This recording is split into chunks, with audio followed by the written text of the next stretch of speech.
Welcome everybody to Business Balance and Beyond. The real Kurt B here with my man Jordan Herman. Thank you so much for being here. I'll let him introduce himself, but he is an investor-friendly real estate agent. And tell us a little bit about yourself. Yeah, thanks, Kurt. So my name is Jordan Herman with Carpenter Herman Group at Encore Sotheby's International Realty. It is a mouthful, and yes, I have it memorized at this point. Attaboy. I've been in the business for about going on 9 years. We do everything from residential, owner-occupied, or homeowner, resident properties to investor-friendly portfolio management. We also do property management alongside with that. Yeah. So we really try to be the one-stop shop for a lot of people that come our way. I love that, man. Well, today you guys are in for a treat because we are going to be talking about customer service and how that's involved in business, relating that to real estate, but also really for any business or really anything that you do. Yeah. Right? Relationships are so powerful, so important. So tell us a little bit about why should that be a focus for our listeners? Yeah, absolutely. So obviously with real estate, as a real estate agent, relationships are everything. That's how you build your business. But it's also just about being a good human and taking that to the next level, right? Doing the little things right and taking that extra step. So with it being 2026 now, one of our primary goals this year is do everything with intention and purpose, and where that really matters, not just in real estate, but in all business, is making people feel good. Yeah. When you can do your job right, that's great. But when you can kind of leave that after effect of, wow, I had a great customer service experience, whether it's a client or a customer, it really makes an impression on someone that lasts much past the point of the transaction. Yeah. No, that's awesome.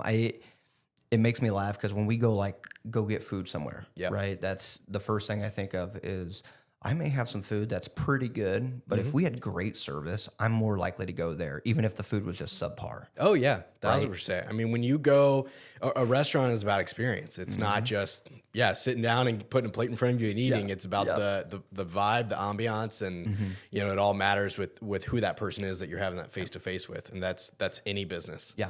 So can you kind of relate customer service, like maybe some of the things that you would say are different for real estate specific versus maybe just another business as a whole? Yeah. So again, in real estate, relationships are everything. In our world, it's very rare, at least from my experience, it's very rare that you just, get someone that calls you up and says, "Hey, I'm interested in buying a house. Can you come and help me?" There are certainly companies out there that do that kind of marketing. But for our team specifically, and from my experience, it's, hey, I got your name from so-and-so, and they said that you'd be a great fit to help me out. And, that's where, 100% of our business specifically is word of mouth and referrals. Yes. We don't do any outside marketing. Yeah. So that's where, That's creating. actually wild. Yeah. Well, we've been, I chalk it up to, again, just doing the little things right and, having some luck along the way. But at the same time, it's about doing what we can to make people feel good. At the end of the day, that's really what it is. And, when you have any other business outside of real estate, your hope and your goal is to build an experience that keeps people coming back. Yeah. Now with real estate, most people are buying or selling a property every 5 to 10 years. That's a long stretch Right. in the grand scheme of things. And so, what we're trying to do in addition to making those clients feel good about their transaction is how do we stay top of mind when they run into somebody that they know that needs a realtor or needs, somebody in our position. And that's where the biggest difference between any other business and the real estate industry really differ is I may have a client that in their entire lifespan, they're buying or selling a property, maybe 3 or 4 houses in their entire lifespan. That's not a lot in the grand scheme, Right. And so you kind of have your two options. One, you just service an incredibly large amount of people, or you service a much smaller group really well. Yeah. And, that's kind of where we focus. No, I think that's awesome. I'm going to bring up this story because Matt was on here. Yeah. And you know this story and they know this story as well. But Matt, like that interaction, watching him where we went into a coffee shop, like somewhere far away from where he lives and where you guys typically operate. Yeah.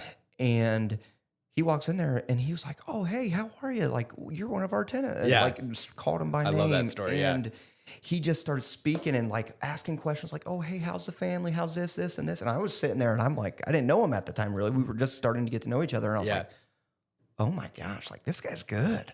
Like this group here has got something special. Well, and it's not even like it's just a natural, like that's just the way we, and I'm not trying to say this to like talk up myself, but this ahead. is just our Do it. natural, this is our natural experience. Like this isn't training. This isn't, you know, when Matt joined our team, and Matt Walker, he's a part of our team. He's a great resource that we have. And he joined us back in, I think June it was.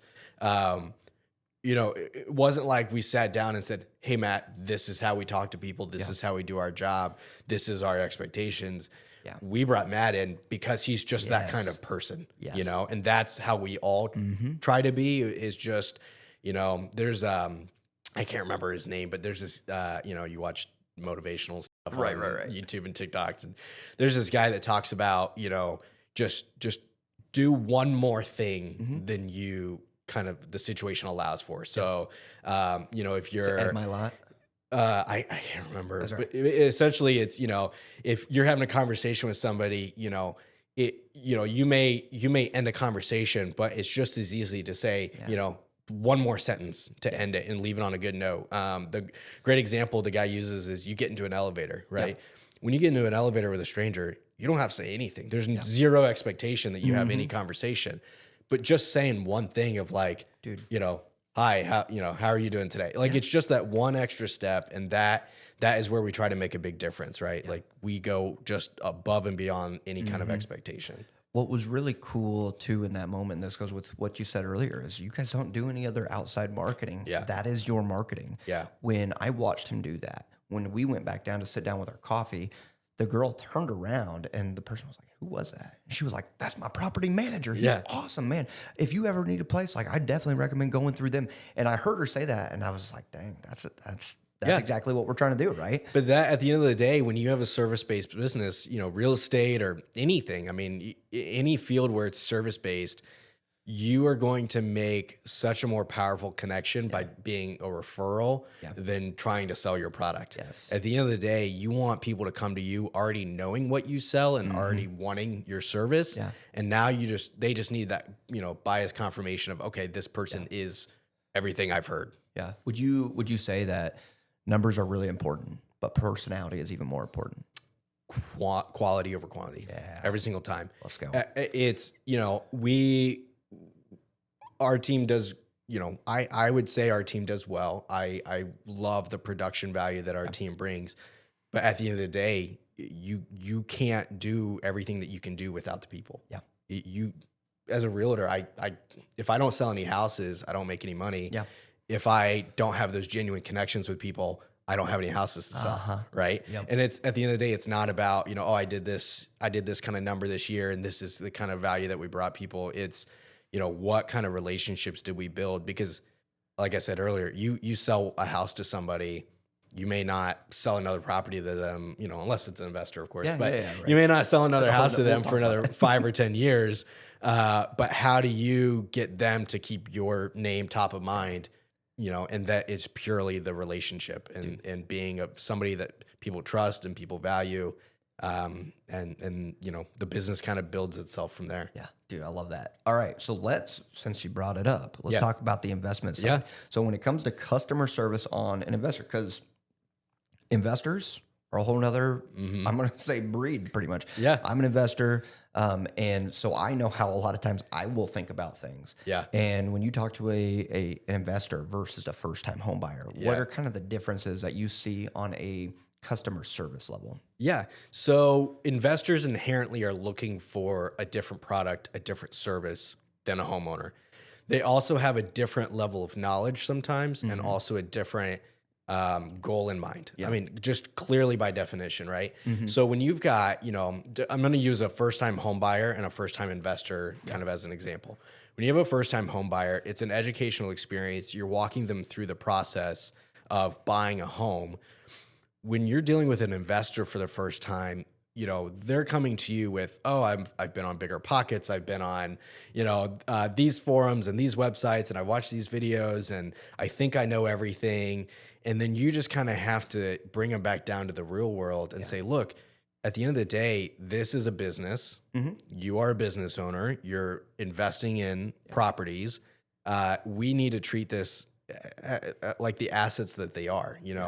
Homeowners buy with emotion, investors buy in a business mindset. Yeah, most of the time should be. So when you're treating an investor with a good quality of customer service, it's not just, hey, I really want to make sure our showings, I'm giving you all the information about the property, and I'm making you feel good about the connections of, the different vendors, lenders, contractors, people that I'm connecting with. That's all important no matter what. Yeah. But with an investor, you are an advisor to them, just like, everyone I talk about this all the time. Everyone has their insurance guy, everyone has their wealth advisor, everyone has their preferred lender, those people in your lives that help cover the big, parts of your life that you're worried about, life insurance and home insurance and,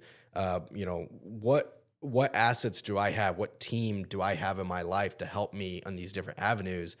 There's realtors, and then there's real estate advisors. Yeah. And that's the kind of, lane that I try to stay in is we're not here to just sell your property.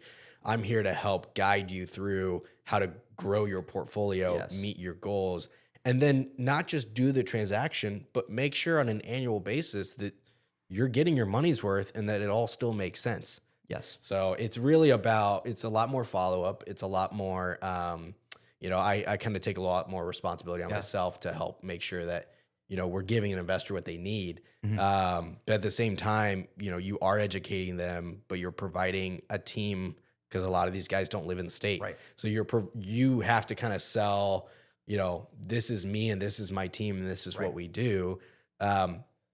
Blindly trust us. Yeah. Until you've done a deal with us, and now you actually trust us.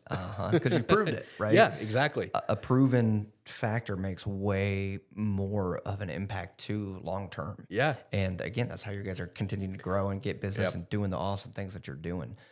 When you say, hey, we're trying to connect with them, right? We're trying to do these extra pieces to make sure we're staying in front of them. Yeah. What systems do you guys put in place to maintain kind of that optimal customer service range for folks, whether investor, whether first-time home buyer, doesn't matter, or are they different? Yeah.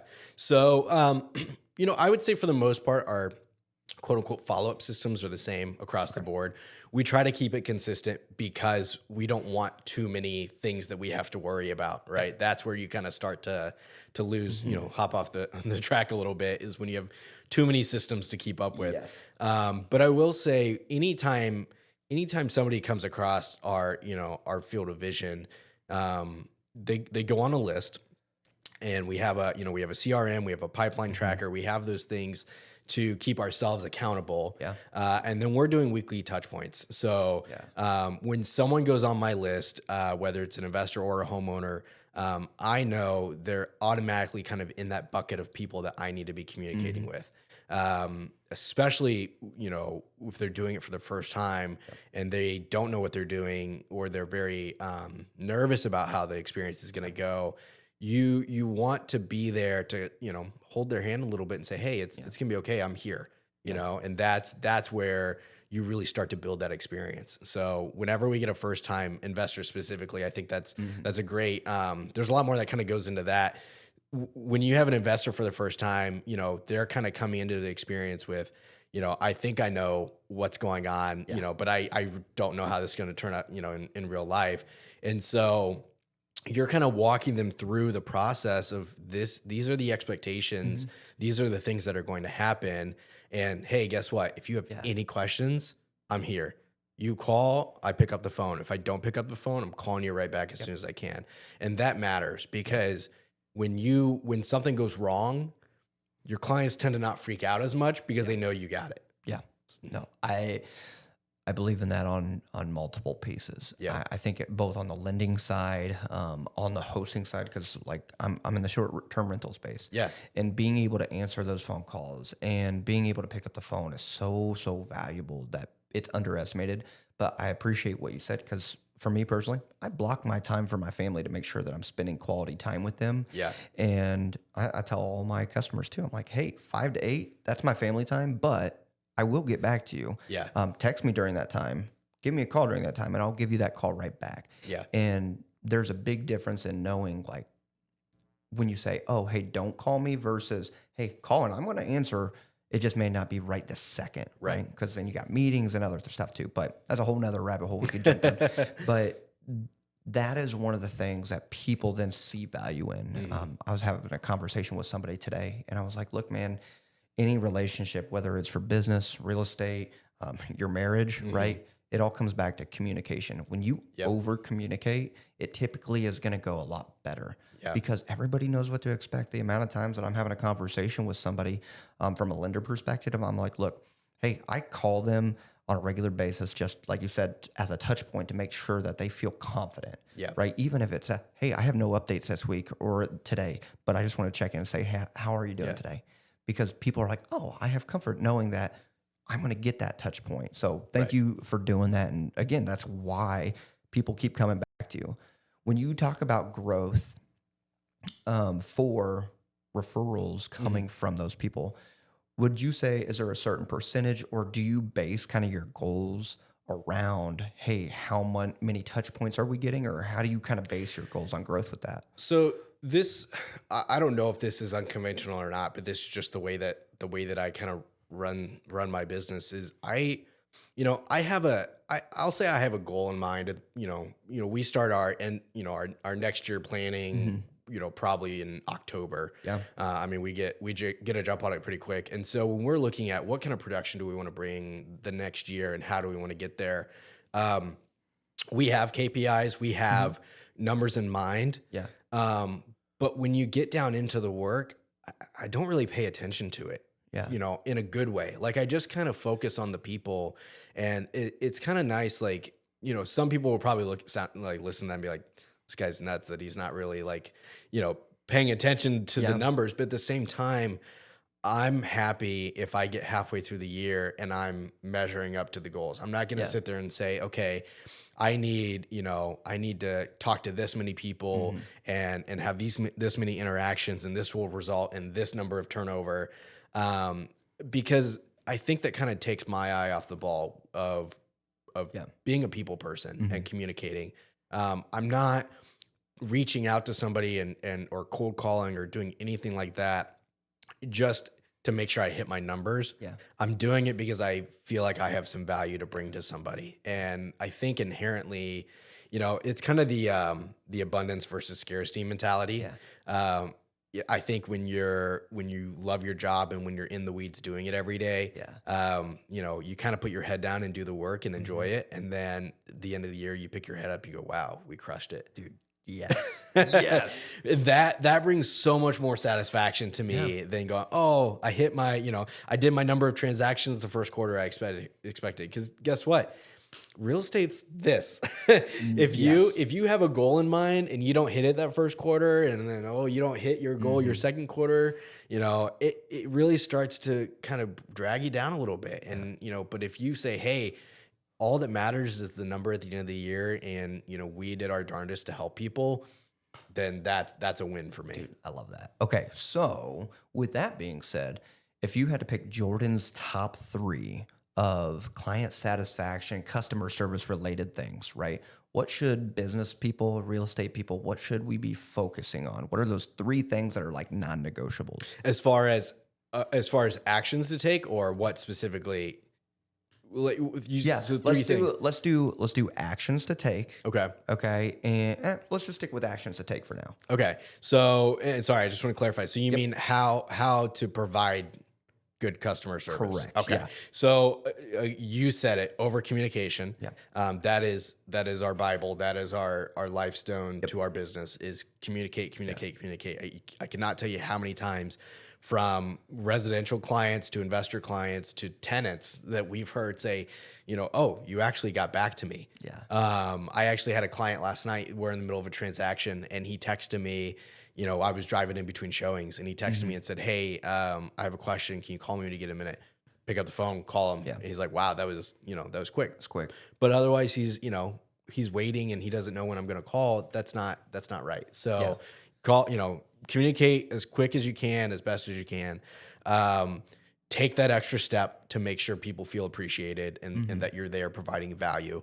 One of our things when I meet with investors and homeowners is, hey, I've got a team, I've got resources, I've got title company, I've got inspector, I've got lenders, I've got contractors. If you need anything, ask me. And I've got multiple recommendations for those. And that's, there's a lot of people out there, realtors specifically, that can, say, oh, I can help you find a house to buy, or I can help you sell your house. But that's kind of where they draw the line, right? Like they don't have, they may know people, but they don't offer it. They don't sit there and say, hey, whatever you need, I got you. And that's just that extra step of, you want to try to find other ways to create value outside of your job description so that people know that you're a resource. You and I had this conversation once about, you want to be kind of the middleman that everybody goes to when they need something. Be the connector. And that's how you, one, stay top of mind. And two, they know that you're not just a realtor, not just a lender, you're an advisor, you're a part of their key team, right? So those communication, going the extra step. And then third, I would say, just being a good human, just carrying yourself in a way that makes people want to be around you. That's just a life thing, honestly. But if you can just, say, hey, I'm waking up today with the mindset that everything's going great and that I'm just out here to put a smile on people's faces. Yes, sir. The rest will come. Dude, positive energy. When you come out and you just have that positive mindset, man, I'm telling you, it's really hard to lose. Yeah. Right? Because no matter what happens in the day, because something's going to happen. Something's going to go wrong. But if you can somehow see like, oh man, that was a great lesson learned. All of a sudden, you just see this world in this whole different way. And then it draws people in. People are like, man, I just want to go hang out with that guy. Man, why are they so positive all the time? It like makes you mad at first, but then you're kind of like, I want to hang out with them. They're the person. And it really kind of circles back to that abundance versus scarcity mentality. And I hit on that so much because in real estate, the deal, the deal can fall through anytime. Something can happen. I always say like the deal's not done until I've been paid, because that means everybody else, the deal's closed and everybody else has gotten paid. But it's not just about the numbers. It's about the mentality of like, I'm winning no matter what. Like if a deal falls through, it wasn't mine until I had it, so I didn't lose it. The Mamba mentality, baby. Exactly. I had this mentor a few years back. That was like our big thing was, you can't lose something if you didn't have it. And you don't have it until it's in your possession. So if a deal falls through, you lose a commission check. I never had it. I was still earning it. So, you don't lose it. So I think it's just that mentality of like, I think some people, something bad happens, they start the day, on the wrong side of the bed or something happens. And it's just that domino effect of like, it trickles into the rest of your day. When you can kind of pump the brakes and say, hey, this thing happened, but guess what? I have so many more things to look forward to.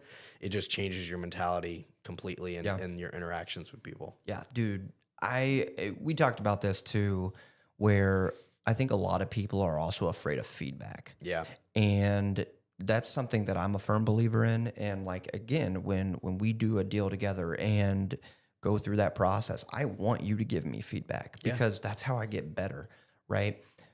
I'm not going to be perfect all the time. I want to continue to work that way, right? And same thing, right? From me to you is being able to provide that feedback.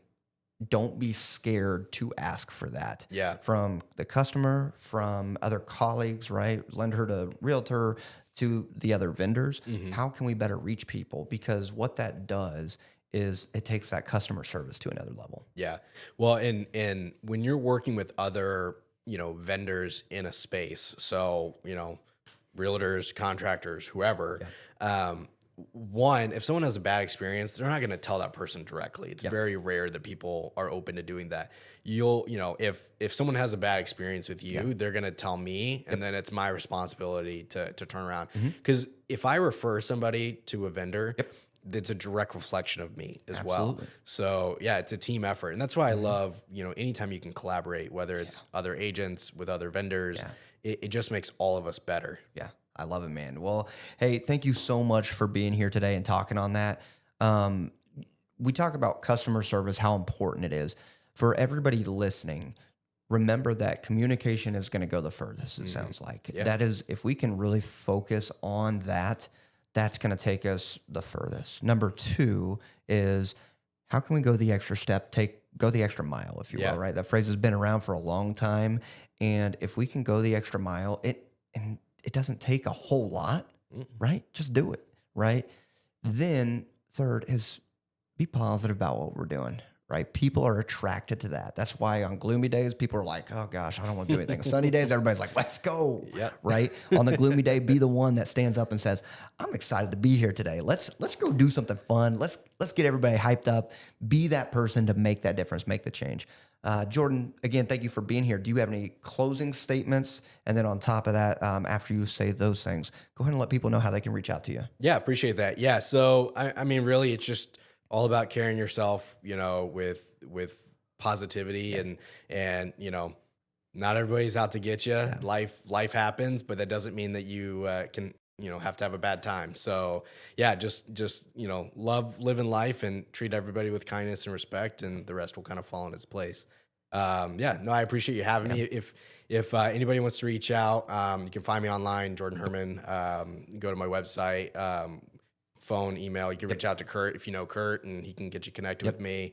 I'm a realtor, so my information is out there all over the place. Probably not too hard to find. But yeah, no, I appreciate the time. Absolutely. I'll put all of that stuff in the description below too, so you guys have access to them. Jordan's a rock star realtor.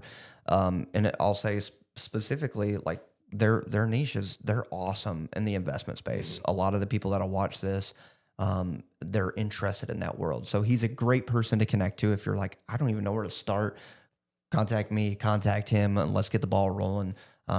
It's about education, how we can help each other grow. We'll do that together. But thank you guys for being here. Thank you, Jordan, for being here. And remember, guys, you got this.